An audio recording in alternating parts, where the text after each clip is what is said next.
বন্ধুরা, দেখো তোমার একটা ভালো জিনিস দেখাচ্ছি যে আজকে বাপ্পাদার দোকানে এই পায়রাটা ঢুকে গেছিলো।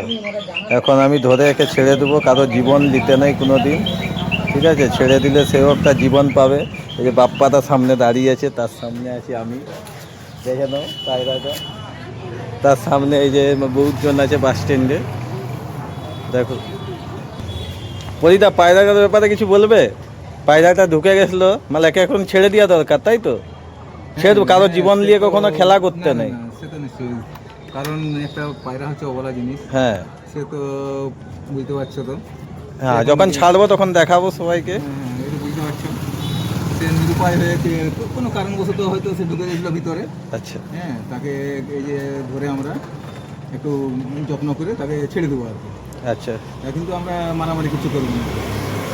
এইটাই হচ্ছে, দেখলাম তোমার মধ্যে কি আছে আজকে। না না, তাকে মারাটা উচিত নয়, কারণ তার বাচ্চা থাকতে পারে। হ্যাঁ হ্যাঁ একে মেরে দিলে তার বাচ্চাগুলো মারা যাবে। হ্যাঁ, তার বাচ্চাও মারা যাবে, ঠিকই না বলেছো। খেতে মারা যাবে তারা।